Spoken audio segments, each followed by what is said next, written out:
Hi friends, ಎಲ್ರಿಗೂ ನಮಸ್ಕಾರ. ಬೆಳಗಿನ ಶುಭೋದಯ.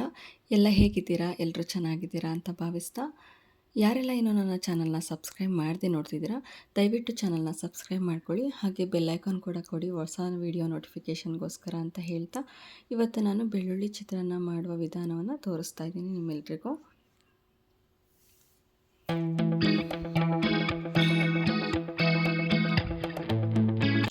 ಮೊದಲಿಗೆ ನಾನಿಲ್ಲಿ 1 ಇಡೀ ಆಗುವಷ್ಟು ಹುಣಸೆ ಹಣ್ಣನ್ನು ತಗೊಳ್ತಾ ಇದ್ದೀನಿ. ಇದನ್ನು ತೊಳೆದು ನೆನೆಸಿಟ್ಕೊಂಡಿದ್ದೀನಿ. ಒಂದು 10 ಮಿನಿಟ್ಸ್ ನೆನೆಸಿದ್ರೆ ಸಾಕಾಗುತ್ತೆ.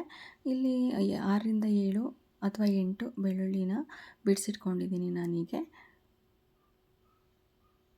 ಇದನ್ನು ಸ್ವಲ್ಪ ಹಾಗೆ ಕ್ರಷ್ ಮಾಡಿದ್ರೆ ಸಾಕಾಗುತ್ತೆ. ಸ್ವಲ್ಪ ನೀಟಾಗಿ ಬೇಕಂದರೆ ದಪ್ಪ ಆದಾಗೆ ನೀವು ಗ್ರೈಂಡ್ನ ಕೂಡ ಮಾಡ್ಕೊಳ್ಬೋದು. ಈ ರೀತಿಯಾಗಿ ಜಜ್ಜಿದ್ರೆ ಸಾಕಾಗುತ್ತೆ. ಇಷ್ಟು ಜಜ್ಜಿಟ್ಕೊಂಡು ಒಂದು 7ರಿಂದ 8 ಹಸಿರು ಮೆಣಸಿನ್ಕಾಯಿನ ಹೆಚ್ಚಿಟ್ಕೊಂಡಿದ್ದೀನಿ. ಒಂದು ಇಡಿಯಷ್ಟು ಕರಿಬೇವಿನ ಸೊಪ್ಪನ್ನು ತೊಗೊಂಡಿದ್ದೀನಿ. ಸ್ವಲ್ಪ ಕೊತ್ತಂಬರಿ ಸೊಪ್ಪನ್ನು ಹೆಚ್ಚಿಟ್ಕೊಂಡಿದ್ದೀನಿ. ಈಗ ಒಂದು ಕಡಾಯಲ್ಲಿ ಸ್ವಲ್ಪ ಎಣ್ಣೆನ ಹಾಕ್ಕೊಂಡು 1 ಕಪ್ ಎಣ್ಣೆ ಹಾಕ್ಕೊಂಡಿದ್ದೀನಿ ನಾನಿಲ್ಲಿ. ಸ್ವಲ್ಪ ಜಾಸ್ತಿನೇ ಹಾಕ್ಕೊಳ್ಬೇಕಾಗುತ್ತೆ. ರೈಸ್ನ ಕಲಿಸಿದಾಗ ಸ್ವಲ್ಪ ಸ್ಟಿಕ್ಕಿ ಅನಿಸ್ಬಾರ್ದಲ್ಲ, ಹಾಗಾಗಿ ಇದಕ್ಕೆ ನಾನು 1 ಕಪ್ಪು ಶೇಂಗಾ ಬೀಜನ ಎಣ್ಣೆಯಲ್ಲಿ ಫ್ರೈ ಮಾಡಿ ಇಟ್ಕೊಳ್ತಾ ಇದ್ದೀನಿ ಮೊದಲಿಗೆನೆ. ಡೈಲಿ ನಾರ್ಮಲ್ ರೈಸ್ ಬಾತ್ ತಿಂದು ಬೇಜಾರಾಗಿದ್ದರೆ ಈ ರೀತಿಯಾಗಿ ಒಂದು ಸಲ ಟ್ರೈ ಮಾಡಿ, ತುಂಬಾ ಚೆನ್ನಾಗಿರುತ್ತೆ. ಕೆಮ್ಮು ಶೀತಕ್ಕೂ ಒಳ್ಳೆಯದು ಇದು. ಈ ರೀತಿಯಾಗಿ ಶೇಂಗಾ ಬೀಜನ ಫ್ರೈ ಮಾಡ್ಕೊಂಡಾದಮೇಲೆ ಅದೇ ಕಡಾಯಲ್ಲಿ ಕಡಲೆಬೇಳೆನ ಫ್ರೈ ಮಾಡಲಿಕ್ಕೆ ಹಾಕ್ಕೊಳ್ತಾ ಇದ್ದೀನಿ. 1-2 ಟೇಬಲ್ ಸ್ಪೂನಷ್ಟು ಕಡಲೆಬೇಳೆ ಹಾಕ್ಕೊಂಡಿದ್ದೀನಿ. ಸ್ವಲ್ಪ ಸಾಸಿವೆನ ಹಾಕ್ಕೊಳ್ತಾ ಇದ್ದೀನಿ, ಒಂದು ಅರ್ಧ ಟೇಬಲ್ ಸ್ಪೂನಷ್ಟು. ಒಂದು ಅರ್ಧ ಟೇಬಲ್ ಸ್ಪೂನಷ್ಟು ಜೀರಿಗೆನ ಹಾಕ್ಕೊಳ್ತಾ ಇದ್ದೀನಿ.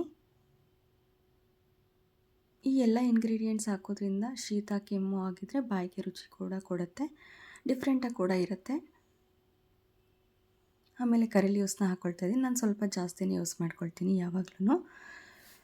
ಇನ್ನು ಹಸಿರು ಮೆಣಸಿನ್ಕಾಯಿ ಹೆಚ್ಚಿಟ್ಕೊಂಡಿದ್ನಲ್ಲ, ಅದನ್ನು ಕೂಡ ಫ್ರೈ ಮಾಡಲಿಕ್ಕೆ ಹಾಕ್ಕೊಳ್ತಾ ಇದ್ದೀನಿ. ಈ ರೀತಿಯಾಗಿ ಒಳ್ಳೆ ಫ್ರೈ ಮಾಡಿಕೊಂಡ್ರೆ ರುಚಿ ಕೂಡ ತುಂಬ ಚೆನ್ನಾಗಿರುತ್ತೆ. ಇದೇನು ಖಾರ ಇರಲಿಲ್ಲ, ಹಾಗಾಗಿ ಇಷ್ಟನ್ನು ತೊಗೊಂಡಿದ್ದೀನಿ. ಖಾರ ಮೆಣಸಿನ್ಕಾಯಿ ಇದ್ದರೆ ನೀವು ಸ್ವಲ್ಪನೇ ತೊಗೊಳ್ಬೋದು. ಜಜ್ಜಿಡ್ಕೊಂಡಿದ್ವಲ್ಲ ಬೆಳ್ಳುಳ್ಳಿ ಕೂಡ ಸೇರಿಸ್ಕೊಳ್ತಾ ಇದ್ದೀನಿ. ಈ ರೀತಿಯಾಗಿ ಎಣ್ಣೆಯಲ್ಲಿ ನೀಟಾಗಿ ಫ್ರೈ ಮಾಡ್ಕೊಳ್ಬೇಕು. ಲೆಮನ್ ರೈಸು ಅದು ಕೂಡ ಚೆನ್ನಾಗಿರುತ್ತೆ, ಬಟ್ ಈ ರೀತಿಯಾಗಿ ಮಾಡಿದ್ರೆ ತುಂಬಾ ಚೆನ್ನಾಗಿರುತ್ತೆ, ಡಿಫ್ರೆಂಟ್ ಟೇಸ್ಟ್ ಕೂಡ. ಇನ್ನು ಹುಣಸೆ ಹಣ್ಣನ್ನು ನೆನೆಸಿಟ್ಕೊಂಡಿದ್ನಲ್ಲ, ಅದನ್ನು ವೇಸ್ಟೇಜ್ ಎಲ್ಲ ತೆಗೆದ್ಬಿಟ್ಟು ರಸನ ಹಾಕ್ಕೊಳ್ತಾ ಇದ್ದೀನಿ. ಈ ರೀತಿಯಾಗಿ ಹುಳಿನ ಸೇರಿಸ್ಕೊಂಡು, ಹುಳಿನ ಜಾಸ್ತಿನೇ ಹಾಕ್ಕೊಳ್ಳಿ, ಯಾಕಂದರೆ ಹುಳಿ ಬೇಕಂದರೆ ನೀವು ಮತ್ತೆ ಯೂಸ್ ಮಾಡ್ಕೊಳ್ಬೋದು ಎತ್ತಿಟ್ಕೊಂಡು. ಒಂದು 2ರಿಂದ 3 ದಿನಗಳವರೆಗೂ ಚೆನ್ನಾಗೇ ಇರುತ್ತೆ. ನೀವು ಫ್ರಿಡ್ಜಲ್ಲಿ ಇಟ್ಕೊಂಡ್ರಂತೂ ಒಂದು ವಾರದವರೆಗೂ ನೀವು ಸ್ಟೋರ್ ಮಾಡಿ ಇಟ್ಕೊಳ್ಬೋದು. ಸ್ವಲ್ಪ ಟರ್ಮರಿಕ್ ಪೌಡರ್ ಹಾಕಿ 1 ಅಥವಾ 2 ಟೇಬಲ್ ಸ್ಪೂನಷ್ಟು ಸಾಲ್ಟನ್ನ ಹಾಕ್ಕೊಳ್ತಾ ಇದ್ದೀನಿ. ಇದು ಹುಳಿ ಜಾಸ್ತಿ ಇರೋದ್ರಿಂದ ಸಾಲ್ಟ್ ಏನೂ ಹೆಚ್ಚಿಗೆ ಅನಿಸಲ್ಲ ನಿಮಗೆ, ಸ್ವಲ್ಪ ಜಾಸ್ತಿನೇ ಹಾಕ್ಕೊಳ್ಬೋದು, ಬ್ಯಾಲೆನ್ಸ್ ಮಾಡುತ್ತೆ. ಸಾಲ್ಟ್ ಜಾಸ್ತಿ ಆದರೆ ಹುಳಿನ ಹಾಕ್ಕೊಳ್ತೀವಲ್ಲ, ಹಾಗೆ ಇದು. ಹುಳಿ ನೀಟಾಗಿ ಎಣ್ಣೆಯಲ್ಲಿ ನೀಟಾಗಿ ಫ್ರೈ ಆಗಬೇಕು. ಈ ರೀತಿಯಾಗಿ ನೀರಿನ ಅಂಶ ಬಿಟ್ಕೊಂಡು ಎಣ್ಣೆ ಸೈಡಲ್ಲಿ ಬರೋವರೆಗೂ ನೀವು ಈ ರೀತಿಯಾಗಿ ಹುಳಿನ ಬೇಯಿಸ್ಕೊಳ್ಬೇಕಾಗತ್ತೆ.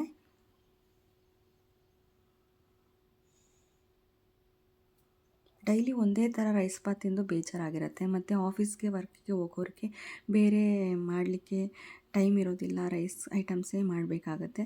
ಹಾಗಾಗಿ ಈ ರೀತಿಯಾಗಿ ಒಂದು ಡಿಫ್ರೆಂಟಾಗಿ ಮಾಡಿಕೊಂಡ್ರೆ ತಿನ್ನಲಿಕ್ಕೂ ಚೆನ್ನಾಗಿರುತ್ತೆ. ಮಧ್ಯಾಹ್ನ ಊಟಕ್ಕೆ ಬಾಕ್ಸಿಗೆ ತೊಗೊಂಡೋಗೋರಿಗೂ ಚೆನ್ನಾಗಿರುತ್ತೆ. ತಣ್ಣಗಾದ್ರೂ ಈ ರೈಸ್ ಐಟಮ್ನ ತಿನ್ಬೋದು ಫ್ರೆಂಡ್ಸ್, ಬೋರೇನಾಗೋದಿಲ್ಲ. ಲಾಸ್ಟಲ್ಲಿ ಒಂದು ಅರ್ಧ ಹೋಳಷ್ಟು ಕಾಯಿನ ತುರಿದು ಇಟ್ಕೊಂಡಿದ್ದೆ, ಅದನ್ನು ಸೇರಿಸ್ಕೊಳ್ತಾ ಇದ್ದೀನಿ. ಕಾಯಿ ತುರಿನ ಕೂಡ ಸೇರಿಸ್ಕೊಂಡು ಒಂದು 2 ಮಿನಿಟ್ಸು ಫ್ರೈ ಮಾಡ್ಕೊಳ್ಳಿ ಎಣ್ಣೆಯಲ್ಲಿ. ಈ ರೀತಿಯಾಗಿ ಮಾಡೋದ್ರಿಂದ ನೀವು ಒಂದು ವಾರದವರೆಗೂ ಸ್ಟೋರ್ ಮಾಡಿ ಇಟ್ಕೊಳ್ಬೋದು. ಬೇಕಂದರೆ ಮೇಲೆ ಕಾಯಿ ಹಾಕೋದ್ರಿಂದ ಬೇಗ ಹಾಳಾಗೋ ಚಾನ್ಸಸ್ ಇರುತ್ತೆ.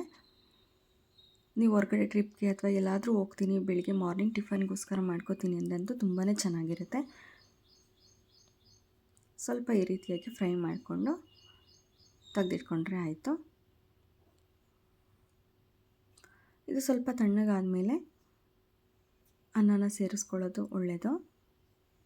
ಅನ್ನನೂ ಕೂಡ ಹಾರ್ಲಿಕ್ಕೆ ಇಟ್ಟಿದ್ದೆ ನಾನು, ಬಿಸಿ ಅನ್ನನೇ ಸೇರಿಸ್ಕೊಳ್ತಾ ಇಲ್ಲ.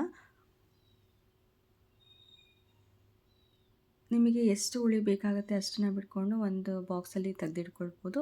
ಇಲ್ಲ ಅಂದರೆ ಸಾಕಾಗುತ್ತೆ ಅಂದರೆ ಇದಕ್ಕೇ ಡೈರೆಕ್ಟಾಗಿ ಕಲಿಸ್ಕೊಳ್ಬೋದು. ಕರೆದಿಟ್ಕೊಂಡಿರೋ ಅಂಥ ಕಡಲೆ ಬೀಜನ ಸೇರಿಸ್ಕೊಂಡು ಕಲಸಿಟ್ಕೊಳ್ತಾ ಇದ್ದೀನಿ. ಈ ರೀತಿಯಾಗಿ ನೀಟಾಗಿ ಮಿಕ್ಸ್ ಮಾಡ್ಕೊಳ್ಳಿ. ಬೇಗ ಮಾಡೋ ಅಂಥ ತಿಂಡಿ ಅಂದರೆ ಚಿತ್ರಾನ್ನ, ಉಪ್ಪಿಟ್ಟು ಈ ರೀತಿಯಾಗಿ. ಚಿತ್ರಾನ್ನದಲ್ಲೇ ಈ ರೀತಿಯಾಗಿ ಡಿಫ್ರೆಂಟ್ ಚಿತ್ರಾನ್ನಗಳನ್ನು ಮಾಡ್ಕೊಂಡು ತಿನ್ನೋದು ಬೆಸ್ಟ್ ಅಂತ ಹೇಳ್ಬೋದು. ಈ ರೀತಿಯಾದ ಒಳ್ಳೆ ಫ್ಲೇವರ್ ಭರಿತ ಚಿತ್ರಾನ್ನ ರೆಡಿ ಆಯಿತು, ಬೆಳ್ಳುಳ್ಳಿ ಚಿತ್ರಾನ್ನ. ನಿಮಗೂ ಕೂಡ ಲೈಕ್ ಆಗಿದ್ದರೆ ಲೈಕ್ ಮಾಡಿ, ಶೇರ್ ಮಾಡಿ, ಕಮೆಂಟ್ ಮಾಡಿ ಫ್ರೆಂಡ್ಸ್.